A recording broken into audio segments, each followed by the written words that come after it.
सभी दोस्तों को मैं अपने चैनल के माध्यम से नमस्कार करना चाहूँगा। आज जो है हम महात्मा के पास बैठा हुआ हूँ। आज जो है कुछ बिंदुओं पर महात्मा जी से चर्चा करूँगा, क्योंकि महात्मा का जो उम्र है लगभग 70 वर्ष या 60 वर्ष का उम्र है। महात्मा 60 से ज़्यादा है, 70 से कम। हाँ, महात्मा जी का 60 वर्ष से ज़्यादा 70 से कम उम्र है। तो कहीं ना कहीं महात्मा जी जैसे एक महात्मा होता है, जब 60 और 70 80 के ऊपर जब जाता है तो धीरे धीरे जो गुरु की उपाधि होती है मिलने लगती है।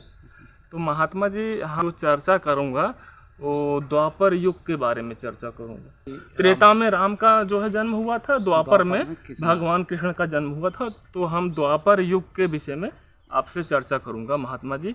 तो जो द्वापर युग था उसी समय द्रोणाचार्य भी थे और उनका शिष्य जो है अर्जुन भी थे, और क्या द्रोणाचार्य का ही शिष्य एकलव्य भी थे।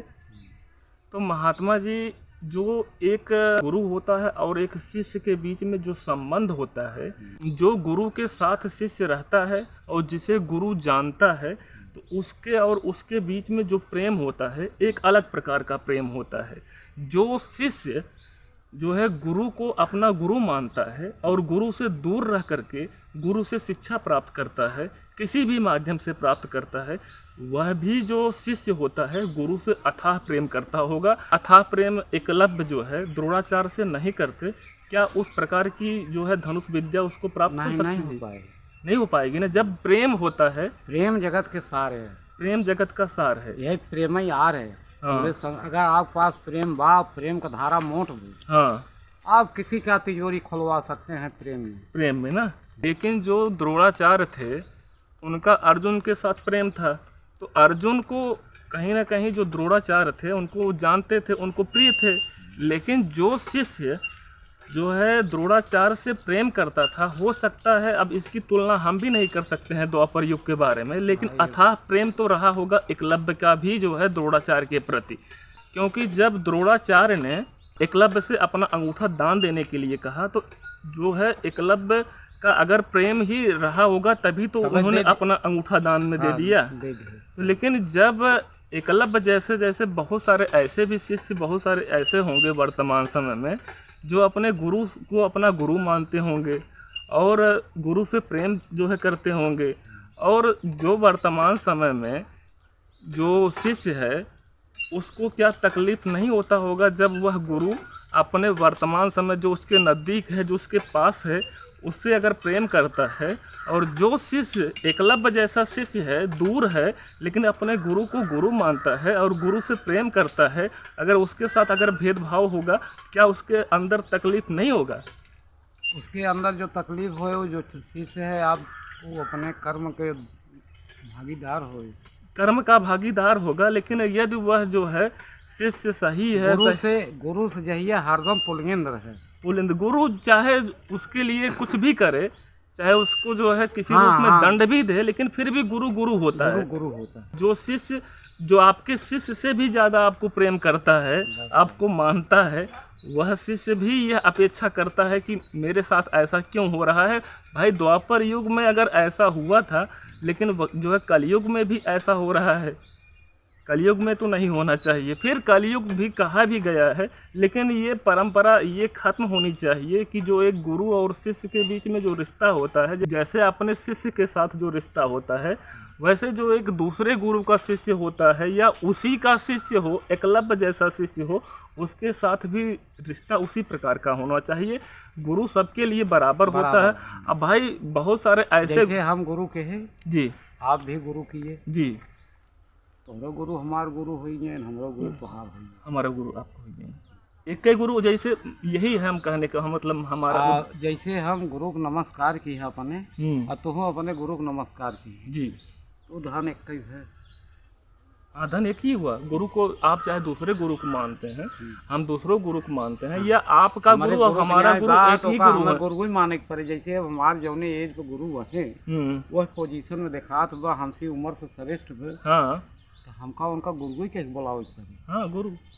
महात्मा जी हमारा जो पूछने का उद्देश्य यही था। कुछ जो है द्वापर युग में जो घटनाएं घटी, तो उसमें सुधार भी होना चाहिए। भाई गलती हर एक जगह है, आप चाहे द्वापर युग में जाएंगे चाहे त्रेता युग में जाएंगे, थोड़ी बहुत तो गलती हर जगह होती है। वही चीज़ जो गुरु दे दिए हैं जी, हैं, वही आपका जैसे एक अंक में गुरु आवत है अंदर।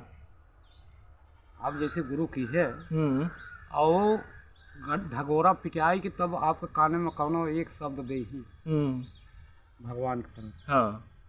हाँ, आपका दुर्गुण निकली है और सतगुण अंदर धरी गुरु का काम ही यही होता है। हाँ, आपके जीवन दुर्गुण है वो का बाहर कर दे, खत्म कर दे, और सतगुण आपके रोआ रोआ पे बास गुरु द्वारा करे जाते। जो गुरु होता है वह जो है चाहे एकलव्य जैसा शिष्य हो, चाहे उसका जो है उससे जो शिक्षा सीधा सीधा उससे ग्रहण किया हो, उसके लिए शिष्य दोनों एक ही समान है। आप उस शिष्य को उतना वरीयता आप नहीं दे सकते हैं। जो शिष्य जो अधर्म पर है उसके लिए आपकी जो है कृपा आपकी उसके ऊपर बन जाए। जो एकलव्य जैसा शिष्य है, उसके ऊपर जो है आप दूसरी दृष्टि से देखेंगे।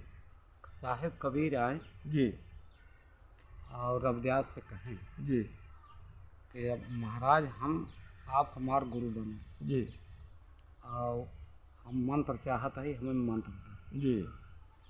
तो रविदास कहें थोड़ा हम तोहार गुरु बनब जी। जब हम तोहार गुरु बनब यह कठौती जो हमारे गंगा है यह पावन कैले हम स्वयं तोहार गुरु बन गया। तो साहिब कबीर कहें ठीक भाई हम पावन करब। जब एक पावन कहे तो हमार गुरु बन जाता है तो हम एक पावन करब। तो कठौतिया में चमड़वा गुरुवन के चौपत के उसमें रखे हैं, कई बार गंगा ही हमें कठौती में। जब चमड़ा दबाई के कठौती करवट के हैं साहिब कबीर मुँह लगाएं तो चमड़ा देखे के बाद साहिब कबीर को मन कच्चा है।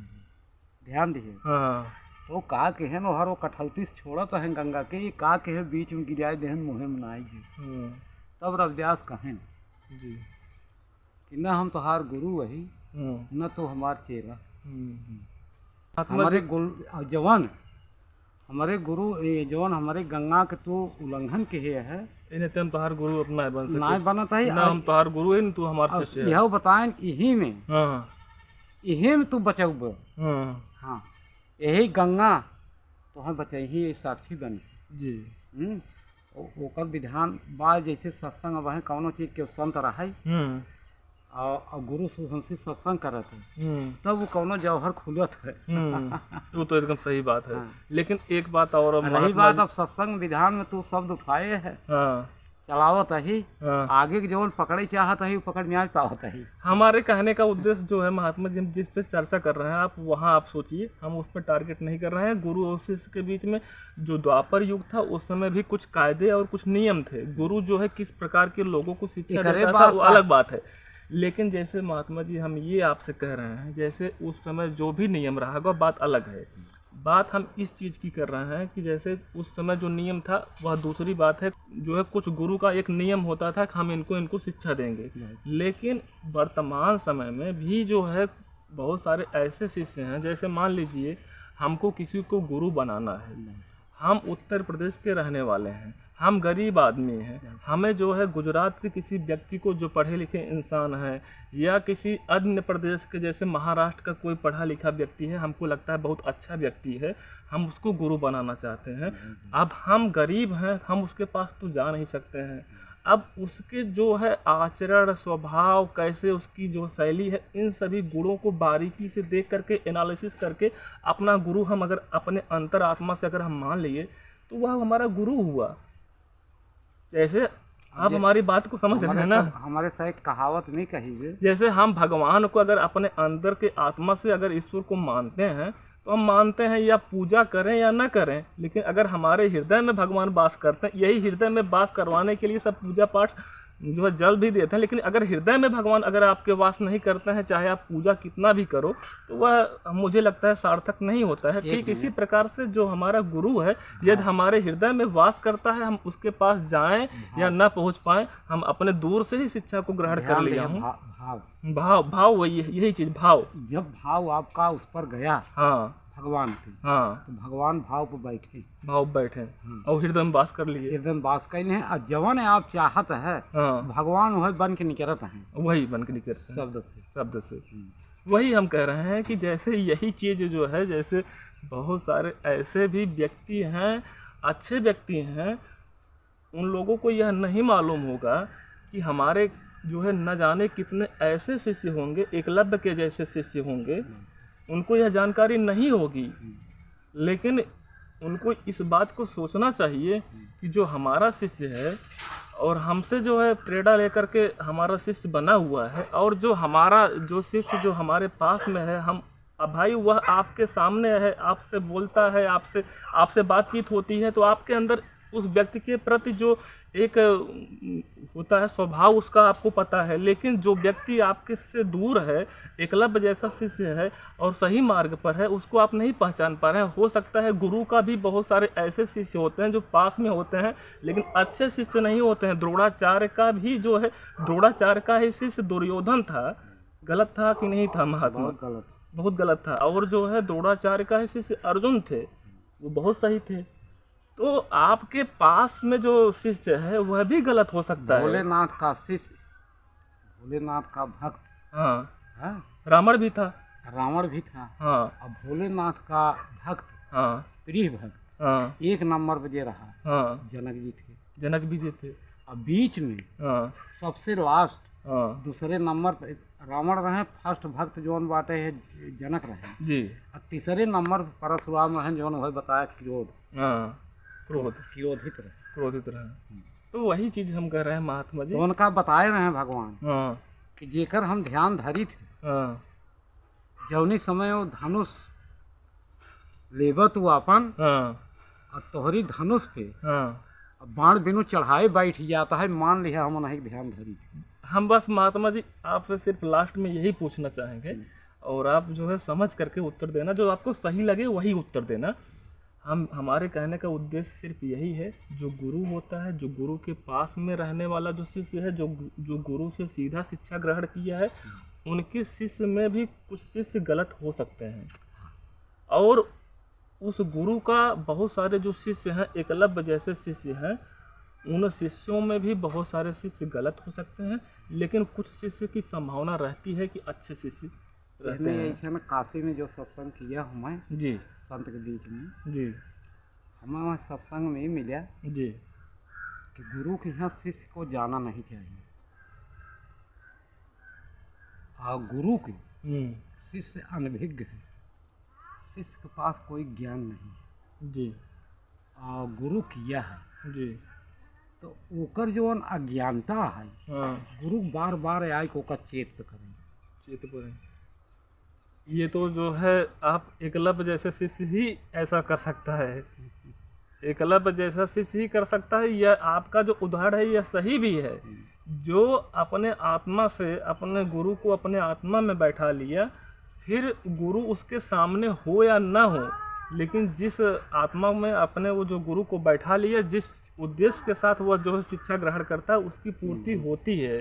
क्योंकि एकलव्य धनुर्धर बनना चाहता था, अपने गुरु को अपने आत्मा में बैठाया द्रोणाचार्य को, और बैठाने के बाद उसने जो है अभ्यास किया, शिक्षा ग्रहण किया, उसको शिक्षा मिली, और उसने अपने गुरु को सम्मान कितना करता था इसका उदाहरण भी मिला। क्योंकि जब गुरु ने अंगूठा दान में मांगा तो उन्होंने अपना अंगूठा दान में दे दिया, इसलिए दे दिया वो दाहिने हाथ का अंगूठा दान में दिया। जानता भी रहा होगा कि हम दाहिने हाथ का अंगूठा दान दे रहे हैं, हम धनुर्धर अब नहीं रह पाएंगे। जो स्नेह था और प्यार था, गुरु को बाण चलेगा था, अंगूठा भले ले ले हैं भगवान, वो तो बाण चलेगा, बाण जो गुरु अगर चाह नहीं है, हाँ, वो तो चलेगा, बाण चलेगा।